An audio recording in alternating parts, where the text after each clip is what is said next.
Marvel Realities Nature's Enclave Coastal Heaven theme based resort villa plots ECR மாதம் 10,000 வரை assured rental income lifetime free stay at resort 30க்கும் மேற்பட்ட வசதிகளுடன் call 9962888888. நிம்மதி property management contact 7667008999.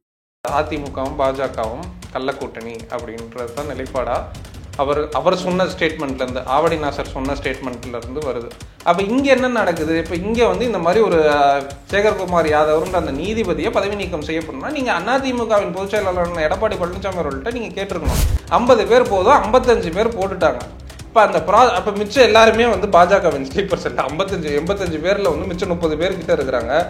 அவங்க எல்லாம் இவங்க சொல்றதின்படி பாஜகவின் ஸ்லீப்பர்ஸ் எல்லாம் ஓட்டு போடாத அவர் இல்ல. நீங்க குறிப்பிட்ட அந்த பதிவுல அதிமுகவினர் யாரும் அந்த அவையில இல்லைன்னு போட்டிருந்ததாகவும் நீங்கள் சொல்லக்கூடிய அந்த செய்தி உண்மைக்கு புறமான செய்தி அப்படின்னு மரியாதைக்குரிய அண்ணன் அவர்கள் குறிப்பிட்டிருக்கிறாங்க. இப்ப சட்டமன்றத்துல இவ்வளவு மக்கள் பிரச்சனை போயிட்டு இருக்கு. ஆவடி நாசர் எதையுமே பேசல. அவர் ஏதோ ஒரு கவிதை பாடிக்கிட்டு ஏதோ ஒன்று இருக்கிறார். உதயநிதிக்கு கவிதை பாடிக்கிட்டு அரசவை கவிஞரா உட்காந்து ஏதோ ஒன்று பண்ணிட்டு இருக்கிறாரு.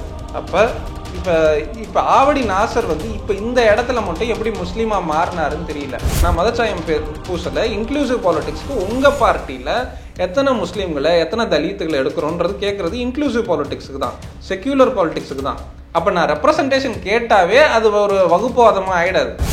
ஒருத்தர் நிராகரிக்கிறாங்க, ஒருத்தர் நடவடிக்கை எடுக்கிறாங்க அப்படின்னா அதற்கு காரணம் முஸ்லீம் மற்றமையாக்கள்ன்ற ஒரு கான்செப்டே கொண்டு வந்து சேர்க்கறீங்க. கான்செப்ட் கிடையாது. இப்ப இந்த இடத்துல ஆவடி நாசரை பதவி நீக்கிறாங்க. இதே கட்சி தான் எம்எம்துல்லா வந்து எம்பியா இருக்கிறாரு. இதே கட்சி தான் ஆவடி நாசர் அமைச்சரா இருக்கிறாரு. அதாவது அதிமுக பிஜேபியோட கூட்டணியில் இருக்கு. அதுக்கு நீங்க வந்து வேற காரணங்களை அடுக்குங்க.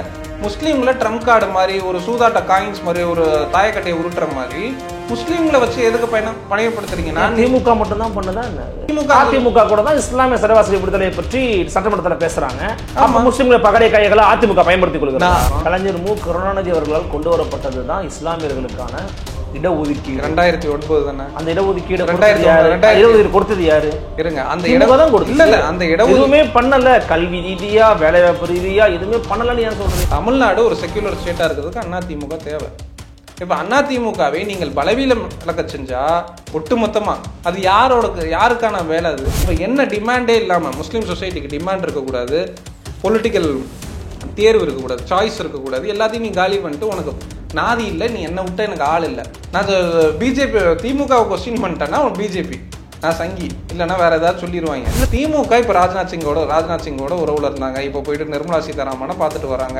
திருப்பி மற்ற நேரங்களில் அதிகாரப்பட்ட எல்லாம் நீங்க சொல்றது எல்லாமே நிர்வாக ரீதியிலான உறவுகள் தான். இப்போ நீங்க வந்து முத்தமிழ் முருகர் மாநாடு திமுக பண்ணல, தமிழ்நாடு அரசு பண்ணுச்சுன்னு சொல்லலாமா? துரைமுருகனுக்கு எதிராகவே பேசினாரு. இதெல்லாம் பேசுறாங்க. துரைமுருகனுக்கு வந்து ஒரு கலாச்சிட்டு ஒரு சர்க்காஸ்டிக்கா ரஜினியும் பேசிட்டு போறாங்க. அதெல்லாம் அவர்கள் ரசிக்கிறாங்க. இப்ப சீமான் ஏதாச்சும் ஒன்று போயிட்டு சும்மா ரஜினியை பார்த்துட்டா உடனே கான்ஸ்பிரசி வச்சுட்டு வந்துடுறது.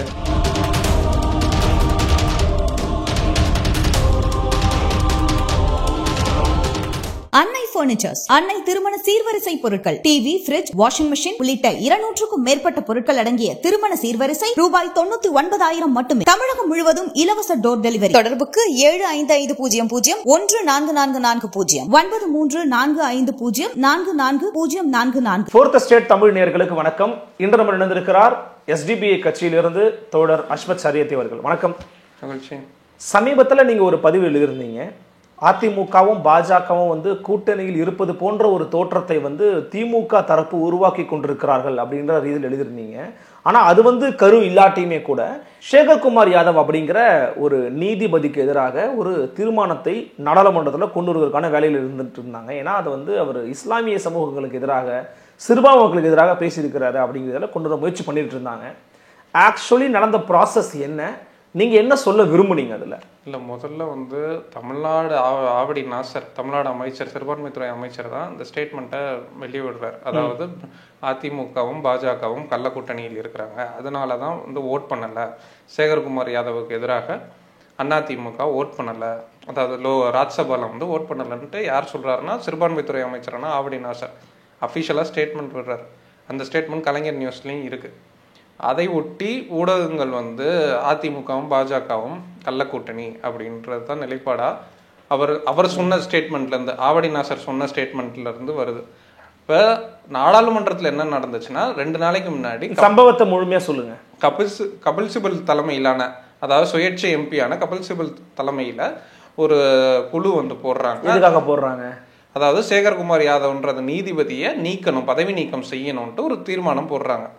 அப்போ அந்த தீர்மானத்திற்கு வந்து திக்விஜய் சிங் இந்த மாதிரி எம்பிக்கள் குழு வந்து அமைக்கப்படுது. அந்த குழுல இருந்து 50 பேர், அதாவது ராஜ்சபால 50 பேர் இருந்தால் நீக்கப்பட முடியும். அதாவது சேகர்குமார் யாதவை நீக்கப்படுறதுக்கான தீர்மானத்தை கொண்டு வர முடியும். பெரும்பான்மையாக 50 எம்பிக்கள் ராஜ்சபா எம்பிக்கள், லோக்சபாவாக இருந்தால் 100 எம்பிக்கள் தேவைப்படும். அப்போ இந்த தீர்மானம் வந்துருச்சு, ஒரு வேளை வந்துருச்சுன்னா அதை ஒட்டி வந்து மாநிலங்களவை பொதுச் செயலாளருக்கு போகும். அதை ஒட்டி வந்து ஜனாதிபதி தான் வந்து நீதிபதியை வந்து அதை பதவி நீக்க முடியும். அது இல்லாமல் அந்த ப்ராசஸில் வந்து முடியாது. அப்போ இப்போ சட்டத்தின்படி இப்போ ராஜ்சபாவில் வந்து இப்போ 55 எம்பிக்கள் வந்து போட்டிருக்கிறாங்க. அதாவது அலகாபாத் அந்த நீதிபதிக்கு எதிராக வந்து போட்டிருக்கிறாங்க.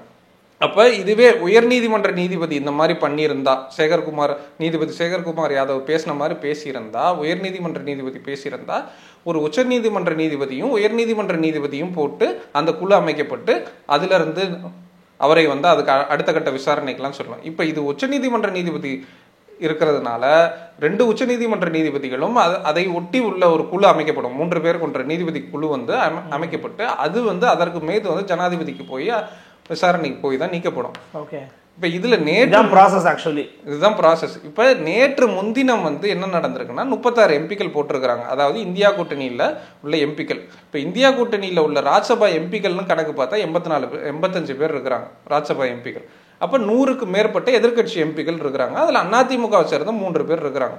அப்போ அதிமுக பொதுச் செயலாளரான எடப்பாடி பழனிசாமி அவர்கள்ட்ட கேட்கல இதை பற்றி.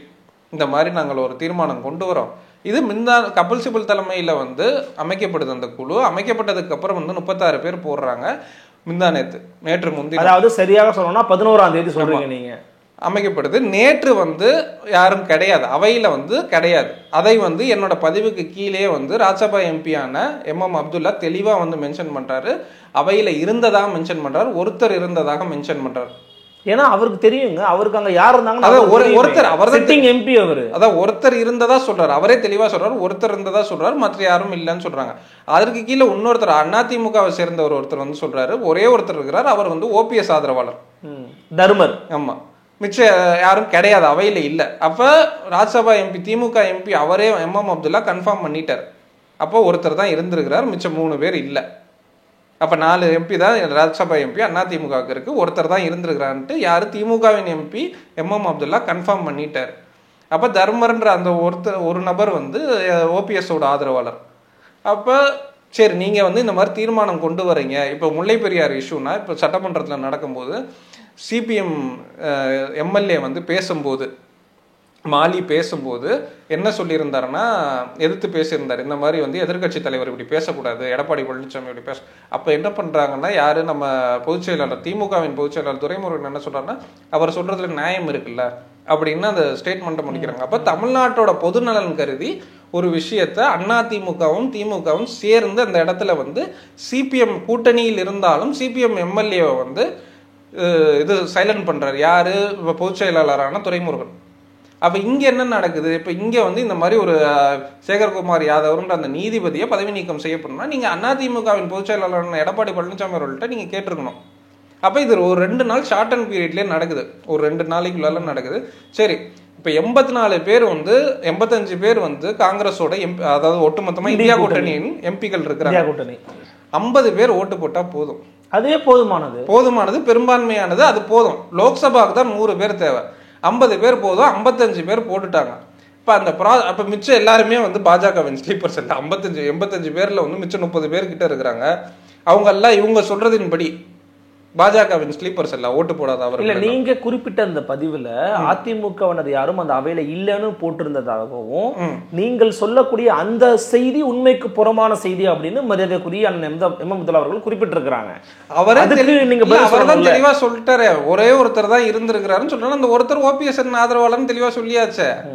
மிச்சம் 3 பேர் அவையில இல்ல. அவரே சொல்றாரு, மறுநாள் வந்து அவையில இல்ல, நான் கேட்டேன், பொதுச் செயலாளர்கிட்ட கேட்டுட்டு சொல்றேன்னு முந்தின நாள் சொன்னதா MM அப்துல்லா தெளிவாவே சொல்றாரு.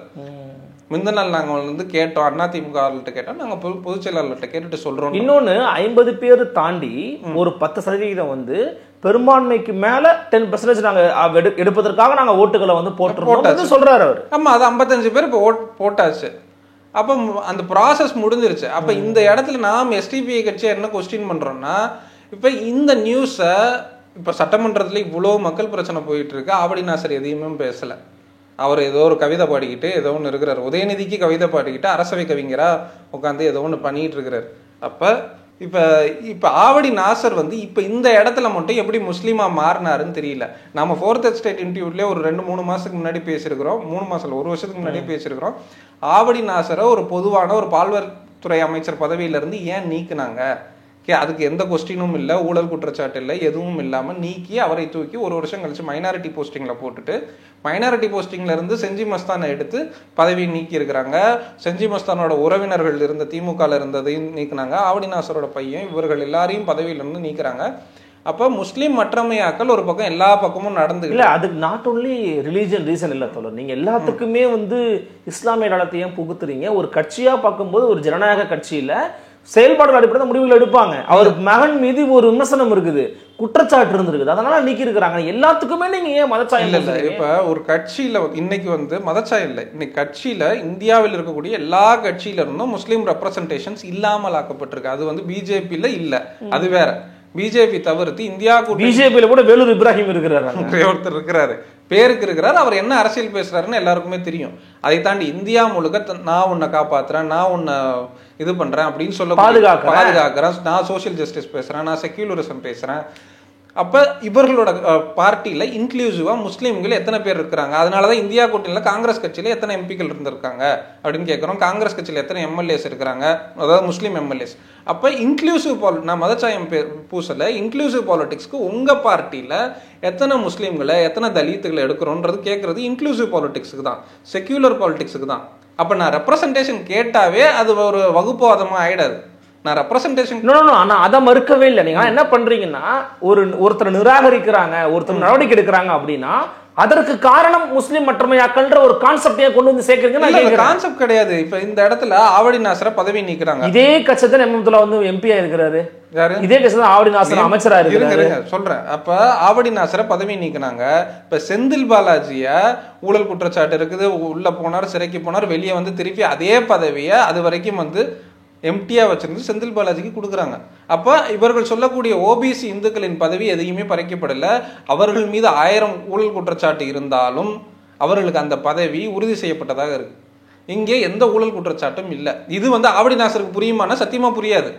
அவர் வந்து துதிபாடிட்டு தான் இருப்பாரே தவிர, நாம முஸ்லீம் உண்மையான விசுவாசியா இருக்கிறார், கட்சியின் விசுவாசியை தவிர ஒரு முஸ்லீம் ரெப்ரசன்டேஷன் போகுது, இல்ல முஸ்லீம்களோட மக்கள் நலன் போகுது, இந்த அளவுல இருந்து ஆவடி நாசரால புரிஞ்சு கொள்ளப்படக்கூடிய ஒரு பொலிட்டிக்கல் கெப்பாசிட்டி கிடையாது. அவருக்கு நம்ம இவ்வளவு இன்டர்வியூஸ் வந்து ஆவடி நாசருக்காக திமுகலே யாரும் பேசியிருக்க மாட்டாங்க, நாம பேசியிருக்கிறோம். திமுகலே அவர் போஸ்டிங்கை ஏன் தூக்குனாங்க அப்படின்றது கூட கிடையாது. அப்போ நீங்கள் செஞ்சி மஸ்தானே இப்போ என்ன காரணம்னு தெரியல. அப்போ முஸ்லீம் ரெப்ரசன்டேஷன் ஒட்டுமொத்தமாக திமுகக்குள்ளால என்னவா இருக்குன்றது கேள்வி இருக்கு. அது வந்து ஏன்னா இந்துத்துவா பாலிடிக்ஸ் ரைஸ் ஆயிருக்கு, Hindu right wing politics rice ஆயிருக்குது. நம்ம பழைய இன்டர்வியூலேயே பேசியிருந்தோம், இந்து வலதுசாரிகள் இந்து இடதுசாரிகள் தான் இந்தியாவோட இன்னைக்கு டிஸ்கோஸே அப்படி மாறி இருக்கு. ஓகே. அப்ப அந்த சூழலில் திமுகல என்னவா இருக்குது எப்படின்னா, நீங்க அண்ணா திமுகவோட கூட்டணியில இருக்கிறீங்க. அண்ணா திமுக, நான் எஸ்டிபிஐ கட்சியில இருக்கிறேன், எஸ்டிபிஐ கட்சியோட நிலைப்பாட்டை தான் பேச முடியுமே தவிர அண்ணா திமுகவோட தேர்தல் கூட்டணியில இருக்கிறோம். இப்ப இந்தியா முழுக்க இன்னைக்கு போகக்கூடிய கடந்த 30 வருஷ அரசியல் என்பது வேறாக இந்துத்துவ அரசியலை நோக்கி நகர்ந்திருக்கு. அதுல எல்லா கட்சியிலும் யாரு குட் ஹிந்து அப்படின்ற இடத்துக்குள்ளால வந்து நிக்கிறாங்கன்னா, அவனோட நல்ல ஹிந்துவா இருப்பேன், அதுதான் பாலிடிக்ஸா இருக்கு. காங்கிரஸோட பாலிடிக்ஸாகவும் இருக்கு, திமுகவோட பாலிடிக்ஸும் அந்த லெவலுக்கு தான் வந்து நிக்குது. அப்ப இந்த இடத்துல முஸ்லீம்களை பொலிட்டிக்கலி ஒரு கெட்டோஸ்குள்ளால தள்ளி விடுற மாதிரி, அதாவது தனிமைப்படுத்துறதுக்கான வேலையை தான் இந்த ஸ்டேட்மெண்ட், ஆவடி நாசர் கொடுத்த ஸ்டேட்மெண்டா இருக்கட்டும், எம்எம் அப்துல்லா தரப்பா இருக்கட்டும், இல்ல டிஎம்கே ஐடி விங்கே இது பண்ணாங்க. இல்ல, ஆனா அவங்களுடைய நோக்கம் அப்படிங்கிறது அதிமுக பாஜகவோடு எப்படிப்பட்ட உறவுல இருக்கிறாங்க அப்படிங்கறத வெளிப்படுத்தக்கூடிய விதமா தான் இருந்துச்சே ஒழிய, not cornering somebody or some religion அந்த மாதிரி இல்லையே. இல்ல, பொலிட்டிக்கலா அவங்க ஃபைட் பண்றாங்க. அதுல உங்களுக்கு என்ன பிரச்சனை? இல்ல, முஸ்லிம்களுக்கான ரெப்ரசன்டேஷன்ஸ் முதல்ல இல்ல, சரியா? இப்ப இந்த இடத்துல கார்னர் பண்றாங்க அதிமுக பிஜேபியோட கூட்டணி இருக்குதா இல்லையான்றத வந்து நீங்க திட்டங்களின் அடிப்படையில இல்ல அவர்கள் தேர்தலுக்கு முன்னாடி கூட்டணி பிரிச்சுட்டாங்க. திருப்பி சொல்ல வேண்டிய தேவை என்ன இருக்கு? நாங்கள் பிஜேபியில அது அவங்க டிஃபெண்ட் பண்றோம் சார். உங்களுக்கு என்ன சார் பிரச்சனை? இருங்க, அந்த இடத்துல முஸ்லீமா இல்ல எஸ்டிபிஐ பார்ட்டியில இருந்து நான் என்ன குற்றச்சாட்டு வைக்கிறோம்னா, இவர்கள் ஒரு பொலிட்டிக்கல் கெட்டோஸ்குள்ளால முஸ்லீம்களை எந்த டிமாண்டும் இல்லாம எந்த பேரமும் இல்லாம இலவசமாக ஒரு ஓட்டை வாங்குறதுக்கான பாலிடிக்ஸ் இது. அதாவது அதிமுக பிஜேபியோட கூட்டணியில் இருக்கு. அதுக்கு நீங்க வந்து வேற காரணங்களை அடுக்குங்க. முஸ்லீம்களை ட்ரம்ப் கார்டு மாதிரி, ஒரு சூதாட்ட காயின்ஸ் மாதிரி, ஒரு தாயக்கட்டையை உருட்டுற மாதிரி முஸ்லீம்களை வச்சு எதுக்கு பணையப்படுத்துறீங்கன்னா? திமுக மட்டும்தான் பண்ணுதா என்ன? திமுக மட்டும்தான் பண்ணுதா? திமுக தான் தமிழ்நாட்டுக்குள்ள நம்ம பேசணும்னா அதிமுக கூட தான் இஸ்லாமிய சிறைவாசி விடுதலை பற்றி சட்டமன்றத்தில் பேசுறாங்க. அப்ப முஸ்லிம்களை பகடை கைகளை அதிமுக பயன்படுத்திக் கொள்கிறாங்க. நீங்க அந்த கான்டெக்ஸ்ட மாத்துறீங்க. இப்ப சிறைவாசி விஷயம் வந்து அதிமுகவும் பேசுது, திமுகவும் பேசுது. அது பேசுறதுக்கான அரசியலை செஞ்சிருக்கு எஸ்டிபிஐ கட்சி, இல்ல முஸ்லீம் இயக்கங்கள் பண்ணியிருக்கிறாங்க. அப்ப இப்போ முஸ்லீம் பிரச்சனைன்னு சொன்னால் நீங்கள் வந்து இப்போ மீடியா டிஸ்கஷன்ஸ்ல என்ன வருதுன்னா, முஸ்லீம் பிரச்சனை அப்படின்னா சிறைவாசி. லாஸ்ட் ஒரு 30 இயர்ஸில் வந்து சிறைவாசி. முஸ்லீம்களோட வெல்ஃபேர் ஸ்கீம்ஸ் இருக்குது, முஸ்லீம் பெண்களோட கல்வி இருக்குது, முஸ்லீம் சொசைட்டிஸ்க்கான எந்த திட்டங்களும், கல்வி திட்டங்கள், வேலைவாய்ப்பு திட்டங்கள், இவ்வளவு திட்டங்கள் இருக்குது. இப்போ இது எல்லாமே பேசாமல் ஒரு 70-80 லட்சம் முஸ்லீம்கள் தமிழ்நாட்டிற்குள்ளால இருக்கிறாங்க. இவர்களோட பிரச்சனை எல்லாமே சிறைவாசி வந்து முக்கியமான பிரச்சனை. அது மட்டும்தான் பிரச்சனையா? இப்போ வந்து நாகூர் தர்காவுக்கு ஒரு சந்தனக்கட்டையை கொடுத்துருவாங்க. அப்புறம் ரம்ஜானோ பக்ரீத்தோ வந்துச்சுன்னா கஞ்சியோ கறிவாங்க. இது வந்து ஒரு சமூக நல்லிணக்கம் அப்படின்ற. அதை தாண்டி நீங்கள் நாகூர் தர்கா ஒரு தனியாரோட கட்டுப்பாட்டில் இருக்குது. அது முஸ்லீம் சமூகத்தோட இருக்கக்கூடிய ஒரு தனியார் தரப்போட கட்டுப்பாட்டில் இருக்குது. அந்த தர்காவிற்கு நீங்கள் அது பாரம்பரியமாக இருக்குன்றதுனால நீங்கள் வந்து சந்தனக்கட்டையை கொடுக்குறீங்க. அதெல்லாம் வரவேற்கிறேன், அதெல்லாம் ஆதரிக்க வேண்டியதுதான். ஆனால் அதை தாண்டி முஸ்லீம் சொசைட்டிக்கு, தமிழ்நாடு முஸ்லீம் சொசைட்டிக்கு கல்வி ரீதியாக, வேலைவாய்ப்பு ரீதியாக, பொருளாதார ரீதியாக, கடன் உதவி திட்டங்கள் வழியாக சச்சார் கமிட்டி ரிப்போர்ட்டை நம்ம எல்லா வகையிலையும் சொல்லிக்கிட்டு இருக்கிறோம். கலைஞர் மு. கருணாநிதி அவர்களால் கொண்டு வரப்பட்டது தான் இஸ்லாமியர்களுக்கான இடஒதுக்கீடு. 2009 தானே அந்த இடஒதுக்கீடு கொடுத்தது யாரு? இருங்க, அந்த எதுவுமே பண்ணல. கல்வி ரீதியா, வேலைவாய்ப்பு ரீதியா எதுவுமே பண்ணலன்னு ஏன் சொல்றீங்க? இல்ல, இப்ப அந்த இடஒதுக்கீடு 1950 முன்னாடி இருந்துச்சு. அதுக்கப்புறம் 7.5% இருந்துச்சு. அதுக்கப்புறம் தூக்கி, அதுக்கப்புறம் இந்த 3% இடஒதுக்கீடு இருக்குல்ல, இதுக்கு ஒரு 50 வருஷம் 20 வருஷம் இயக்கம் கட்டி அதுக்கான பாலிடிக்ஸை செஞ்சதுக்கு அப்புறம் தான் இடஒதுக்கீடு வந்துச்சே தவிர திடீர்னு திமுகவோ இல்லை கலைஞர் ஐயாவோ திடீர்னு வந்து வரல. அப்போ அதற்கு ஒரு மூவ்மெண்ட் பாலிடிக்ஸ் பண்ணி இப்போ நம்ம ஒரு 7.5% கேட்குறோம். எஸ்டிபிஐ கட்சி 7.5% கோரிக்கை வச்சிருக்கீங்க. அப்போ 3% இடஒதுக்கீடு இப்போ ரீசெண்டாக ஒரு 15 வருஷத்துக்கு முன்னாடி வந்திருக்கு. அப்போ அந்த இடஒதுக்கீடு வாங்குவதற்கு முஸ்லீம் சமூகமாக எஸ்டிபிஐ கட்சியாக இருக்கலாம், இல்லை மற்ற இயக்கங்களாக இருக்கலாம், எல்லாரும் சேர்ந்த ஒரு குரலாக வந்ததுக்கு விளைவு தான் வந்து அது வந்துச்சே தவிர திடீர்னு திமுகவோட பாலிடிக்ஸ்குள்ளால இருந்து கொடுக்கணும், திமுகவே வந்து அதோட சோஷியல் ஜஸ்டிஸ் பாலிடிக்ஸ்ல இருந்து அதை பிளே பண்ணணும், அப்படி பண்ணல. இல்லை, அப்படி நடக்கல. சரி, இப்போ கடந்த 30 வருஷம் இந்துத்துவ அரசியல், பாசிச அரசியல், நாங்கள் வந்து பாசிசத்தை ஒழிக்க போறோம், நம்ம ஏன் இப்போ அதிமுக பிஜேபி அவர்கள் இப்போ அதிமுகவோடு எஸ்டிபிஐ கட்சி கூட்டணியில் இருப்பது என்பது தேர்தல் கூட்டணி. இன்னொன்று, தமிழ்நாடு ஒரு செக்யூலர் ஸ்டேட்டாக இருக்கணுன்றது காரணமும் ஒரு கொள்கை ரீதியான கூட்டணியும் கூட. அது என்னன்னா, தமிழ்நாடு செக்யூலர் ஸ்டேட்டாக இருக்கணும். நாம வந்து ஒரு கட்சி வெறியோட இல்லை கட்சி ஃபெனட்டிக் அந்த என்ன செக்டேரியனிசமா எனக்கு வந்து திமுக தான், அதிமுக தான், எஸ்டிபி, தமிழ்நாடு ஒரு செக்யூலர் ஸ்டேட்டாக இருக்கிறதுக்கு அதிமுக தேவை. இப்போ அதிமுகவை நீங்கள் பலவீனம் இழக்க செஞ்சா ஒட்டுமொத்தமா அது யாருக்கான வேலை? அது இல்லை, நீங்க அப்படி நினைக்கிறீங்க. ஆனா திமுக சார்ந்தோ அல்லது எம் அப்துல்லா அவர்களுடைய பார்வையில எடுத்துக்குப்போமே, அதிமுகவினுடைய இது போன்ற செயல்பாடுகளை நாம் வெளி உலகத்துக்கு காண்பித்தால்தான் உண்மையான செக்யூலரிசமை ஃபாலோ பண்ணக்கூடிய, பின்பற்றக்கூடிய, பாதுகாக்கக்கூடிய ஒரு கட்சியாக திமுகவும் அதன் கூட்டணிகளும் இருக்கிறதுங்கிறத மக்கள் மத்தியில் தெரியப்படுத்த முடியும்னு அவர் நினைக்கலாம். இல்ல, நேற்று அந்த பதிவுல நான் திருப்பி பதில் சொல்லியிருந்தேன். அதிமுகவை திமுக வெல்ஃபேர் ஸ்கீம்ஸின் வழியாக, பல்வேறு திட்டங்களின் வழியாக நாங்க இதெல்லாம் பண்ணி அதை மட்டும்தான் பண்ணணும்னு சொல்றதுக்கு நீங்க யாருங்க? அது மூலமா மட்டும் தாங்க நீங்க எதிர்த்துக்கோங்க, இதை வச்சு எதிர்க்காதீங்க அப்படின்னு நீங்க ஏன் எதிர்க்காதீங்கன்னு சொல்றோம்னா, இதை வச்சு இவர்கள் என்ன செய்யறாங்கன்னா, முஸ்லீம்களே ஒரு பொலிட்டிக்கல் கெட்டோஸ்குள்ளால முஸ்லீம்களுக்கு எந்த இப்ப இதை சொல்லிட்டாங்க, அவங்களுக்கு ஒரு பாடம் நடத்துறாரு. பாத்துக்கோங்க, இஸ்லாமிய பெருமக்களே, நமக்கான சக்தி திமுக தான் பாடம் எடுக்கிறாரு. இல்ல, இப்ப திமுக பாடம் எடுங்க இருங்க, அதுக்குதான் நான் பாடம் எடுக்கிறேன். திமுக முஸ்லீம்களுக்கு செஞ்ச வெல்ஃபேர் ஸ்கீம்ஸ் என்னன்னு நான் ஒரு 10 திட்டமாச்சு சொல்லுங்க. நான் கேக்குறேன், 10 திட்டம் வெல்ஃபேர் ஸ்கீம்ஸ் முஸ்லீம் சொசைட்டிக்கு. இப்ப தலித் சொசைட்டிஸ்க்கு பட்ஜெட்ல ஒதுக்கி இருக்காங்க. இதுக்கு முன்னாடி திமுக பட்ஜெட்ல ஒதுக்கி இருக்காங்க 10 கோடி. மாணவருடைய கல்விக்கு உதவி பண்ணிருக்காங்க. 10 கோடிங்க எதுவுமே பண்ணலன்னு சொல்லாதீங்க. 10 கோடி ஒதுக்குனாங்க. நாய் பிடிக்கிறதுக்கும் 10 கோடி தாங்க ஒதுக்குறாங்க. இப்போ ஒதுக்குனாங்க. ஏன் இப்படி கம்பேர் பண்றீங்க? 10 கோடி தாங்க ஒதுக்குனாங்க. ஒதுக்குனதான் சொல்றேன் நான். இப்ப தலித் சொசைட்டிஸ்க்கு வந்து அவ்வளவு ஸ்கீம்ஸ் திமுக ஒதுக்கி இருக்கு, நான் ஒதுக்கவே இல்லைன்னா சொல்லல. இப்ப வேலைவாய்ப்புலேருந்து மற்ற திட்டங்கள்லேருந்து எல்லா விஷயங்கள்லையும் தலித் சொசைட்டிஸ்க்கு பண்ணிட்டு தான் இருக்குது. பண்ணவே இல்லை தலித்துகளுக்கு வந்து. இப்போ நீங்கள் இவர்கள் வந்து ரஞ்சித்தை ஒரு பக்கம் எதிர்ப்பாங்க. ஆதி கலைக்கோள் விழான்ட்டு இப்போ சென்னை ட்ரேட் சென்டரில் நடந்துச்சு. அதோட ஒருங்கிணைப்பாளர் தோழர் ரஞ்சித் தான், ரஞ்சித் தான் அதோட ஒருங்கிணைப்பாளர். அப்போ இந்த பாலிடிக்ஸை வந்து தலித் சொசைட்டி ஒரு பக்கம் ப்ரெஷர் பண்ணி அதன் வேற ஒரு பக்கம் ரஞ்சித் வந்து RSSன்னுவாங்க, இன்னொரு பக்கம் ரஞ்சித்தை வந்து ஒருங்கிணைப்பாளராகவும் போட்டுக்குவாங்க ஆதி கலைக்கோள் விழாவுக்கு. அப்ப இங்க முஸ்லீம் சொசைட்டிக்கு என்ன வெல்ஃபேர் பண்ணியிருக்கிறாங்கன்னு கேட்கிறோம். அதை நான் கேட்கறேன்னா, நீங்க கொஸ்டின் பண்ணுங்க. அஸ்வத் அவர்கள் வந்து திமுக இந்த மாதிரி பகடைக்காய்களா பயன்படுத்துறாங்க, ஆனா இவர்கள் என்ன செய்திருக்கிறார்கள், என்ன செய்யணுங்கிறத நீங்க மக்கள் மத்தியில் அம்பலப்படுத்திட்டு அதுதான் பண்றோம். இப்ப அதை தான் பண்ணிட்டு இருக்கிறோம். இப்ப நீங்க வந்து முஸ்லீம் சொசைட்டிஸ்க்கு வந்து இப்ப இந்த இஷ்யூ குறிப்பிட்டு இந்த இஷ்யூல அதிமுக நீங்க கேட்டோம், தமிழ்நாடு ஒரு பொது நலனா, அது அலகாபாத்தோட பிரச்சனை. அது இப்ப நீங்க வந்து கோத்ரா ரயில் எரிப்பு சம்பவத்துல வந்து கலைஞர் என்ன சொன்னாரு, அது வேற மாநிலத்தோட பிரச்சனை, நான் ஏன் பேசணும் தானே கலைஞர் சொல்றாரு. கலைஞர் ஐயா கருணாநிதி ஐயா என்ன சொன்னாரு, கோத்ரா ரயில்ல அது அழகா மோடியை பதவி விலகணும் அன்னைக்கு இருந்த காங்கிரஸ் பேசுச்சு. அப்போ கலைஞர் என்ன சொன்னாரு ஸ்டேட்மெண்ட், அது வேற மாநிலத்தோட ஒரு பெரிய இந்தியாவின் முக்கியமான ஒரு ஜெனோசிட்டி இனப்படுகொலை நடந்த ஒரு இடம் அந்த காலகட்டம்ன்றதே. அந்த காலகட்டத்தில் நான் மோடி எதிர்க்க மாட்டேன், இல்லைன்னா நான் காங்கிரஸ் அன்னைக்கு வந்து காங்கிரஸோட நிலைப்பாடு அவர் இப்போ மோடி பதவி விலகணும்னு சொன்னாங்க, நான் அதற்கும் ஆதரவு தெரிவிக்கல. நான் ஏன் பேசணும், அது வேற மாநிலத்தோட பிரச்சனை, நான் என் மாநில நலனுக்கு நான் பேசுறேன்.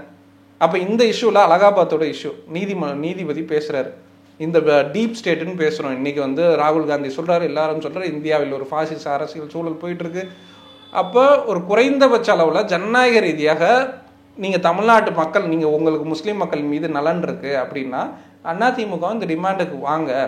தீர்மானம் கபில் சிபல் தலைமையில் தான் போடுறாங்க, அவர் ஒரு சுயேட்சையான MP தான்.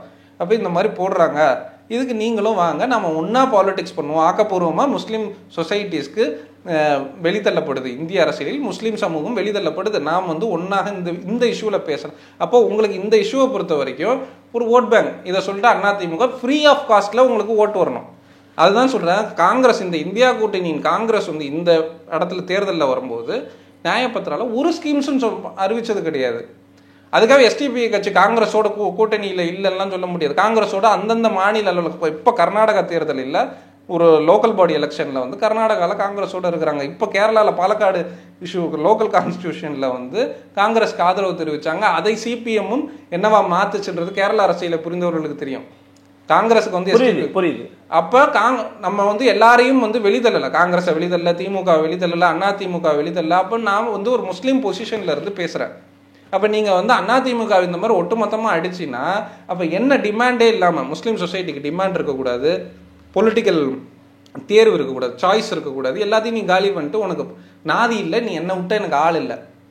நான் பிஜேபி திமுகவை கொஸ்டின் பண்ணிட்டேன்னா உன் பிஜேபி, நான் சங்கி, இல்லைன்னா வேற ஏதாவது சொல்லிடுவாங்க. இல்லை ரெண்டு வந்து உங்க மேல இருக்கிற விமர்சனம், your acting like more loyal இந்த கியூன்னு சொல்லுவாங்கல்ல, அந்த மாதிரி your supporting your defending ADMK அப்படிங்கிற பார்வை உங்க மேல இருக்குது. அப்படி இல்லையா ஒன்லி ஆன்டி DMK மோடு, திமுக வெறுப்பு, திமுக எதிர்த்து நம்ம களமாடுவோம் அப்படிங்கிற ரெண்டத்தை வந்து முதன்மைப்படுத்துறாங்களா? அது இல்லை, நம்ம எலெக்ஷன் பாலிடிக்ஸ் ஒன்று இருக்கு, மூவ்மெண்ட் பாலிடிக்ஸ் ஒன்று இருக்கு. இப்போ நம்ம வந்து ADMKயோட கூட்டணி இருக்கிறாங்க, தேர்தல் கூட்டணி.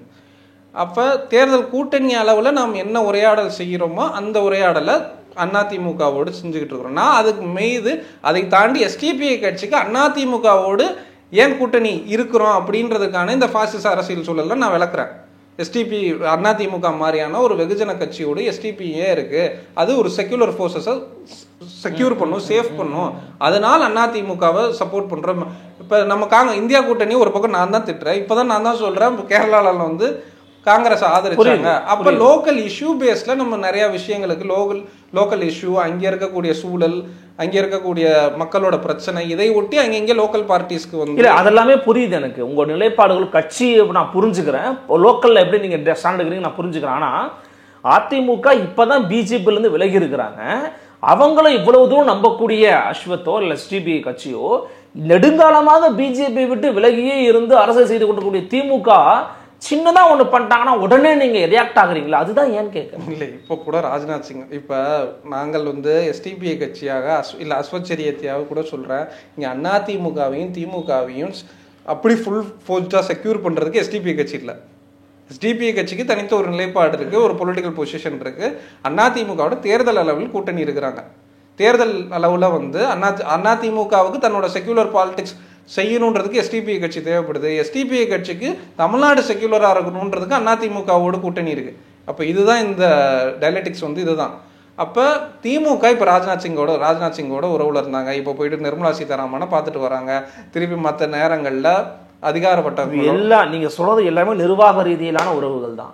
இப்ப நீங்க வந்து முத்தமிழ் முருகர் மாநாடு திமுக பண்ணல, தமிழ்நாடு அரசு பண்ணுச்சுன்னு சொல்லலாமா? இப்ப சும்மா ஒரு சந்திப்புக்கு வந்து எடப்பாடி பழனிசாமி அவர்கள் வந்து சந்திப்புக்கு போயிட்டு மோடியை போய் பார்த்துட்டு வரனாருன்னா என்னென்னமோ நரேட்டிவ்ஸ் வந்து செட் பண்ணிக்கிட்டே இருக்கிறாங்க. அது ஒரு நிர்வாக ரீதியான ஒரு காரணங்களா கூட இருக்கலாம்.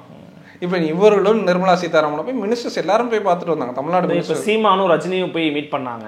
அதுக்கு இப்ப இவங்க வந்து ரஜினியை வச்சு சன் டிவி வந்து ப்ரொடெக்ஷன் பண்றாங்க, படம் எடுக்கிறாங்க. கூலின்னு ஒரு படம் வருது. இதெல்லாம் வந்துகிட்டு தான் இருக்கு. ரஜினியை வந்து சமீபத்துல திமுகவின் மேடையில ஏத்தி பேச பல நிகழ்ச்சிகள்ல பேசி இருக்கிறாரு. துரைமுருகனுக்கு எதிராகவே பேசினாரு. இதெல்லாம் பேசுறாங்க. துரைமுருகனுக்கு வந்து ஒரு கலாச்சிட்டு ஒரு சர்க்காஸ்டிக்கா ரஜினியும் பேசிட்டு போறாரு. அதெல்லாம் அவர்கள் ரசிக்கிறாங்க. இப்போ சீமான் ஏதாச்சும் ஒன்று போயிட்டு சும்மா ரஜினியை பார்த்துட்டா உடனே கான்ஸ்பிரசி எடுத்துட்டு வந்துடுறது. இல்லைன்னா எடப்பாடி பழனிசாமி ஏதாச்சும் ஒன்று போயிட்டாருன்னா கான்ஸ்பிரசி எடுத்து இவர்கள் நான் ஒட்டுமொத்தமாக சொல்கிறேன். அதிமுகவோ திமுகவோ இங்கே உள்ள ஒரு மெஜாரிட்டி தரப்பு பவரை டேஸ்ட் பண்ணுது. மெஜாரிட்டி தரப்பு ரூலிங் பவர்ஸோட, அதாவது பிஜேபியோட உள்ளே போயிட்டு கூட்டணியில் வராங்க. நான் எந்த பவருக்குள்ளேயும் இல்லை. அதாவது நான் சொல்றது முஸ்லீம் சொசைட்டி எந்த பவருக்குள்ளேயும்.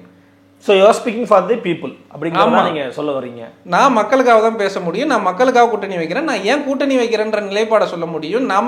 நான் முஸ்லீம் தலைவர்கள் போய் பார்க்கல, யாரையும் பார்க்கல, யாரையும் சந்திக்கல. நான் வந்து இந்த பொலிட்டிக்கல் கான்டெக்ட்லாம் வெளியே இருந்து தனியாக இருந்து கத்திக்கிட்டு இருக்கிறேன். எனக்கு வாய்ஸ்லெஸ்ஸாக இருக்கிறேன்.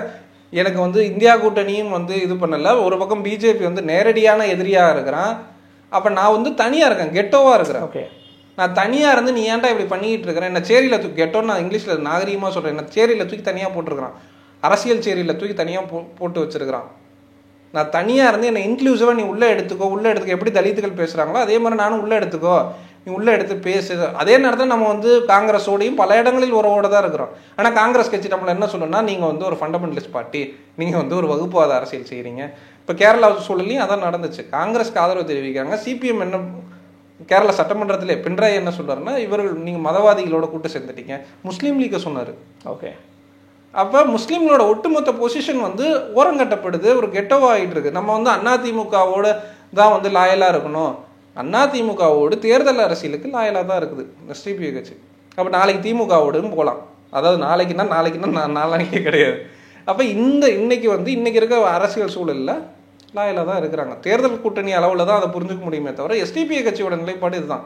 அப்போ இங்கே இந்த ஆவடி நாசர், எம்எம் அப்துல்லா, செஞ்சி மஸ்தான், இன்னும் இருக்கக்கூடிய பெரும்பான்மைவாத கட்சிகள் இருக்கக்கூடிய முஸ்லீம்கள் என்ன சொல்லப்படக்கூடிய நபர்கள் என்னவா இருக்கிறாங்க? இவர் கோயிலுக்கு போறாரு, அந்த பக்கத்து எல்லா வேலையிலும் மோர் லாயல் ஹிந்துவாக இருக்கிறதுக்கு ட்ரை பண்ணுறாரு. அங்கே பொலிட்டிக்கல் சாய்ஸே இல்லாமல் ஒரு மெஜாரிட்டேரியன் ஸ்லேவாக இருந்து எப்படியாச்சும் சீட் கிடைச்சிருமா? யாருக்கு இருக்கிறாங்க? மோர் மெஜாரிட்டேரியன் பாலிட்டிக்ஸ்க்கு ஸ்லேவாக இருக்கிறாங்க. அப்போ அவர்கள் மோர் லிபரல், ஒரு குட் முஸ்லீமாக அவர்கள் ப்ளே பண்ணுறாங்க. பலவிதமான கருத்துக்களுக்கு ரொம்ப நிதானமாக பதில் கொடுத்தீங்க. மிக்க நன்றி. சந்திக்கலாம். வணக்கம்.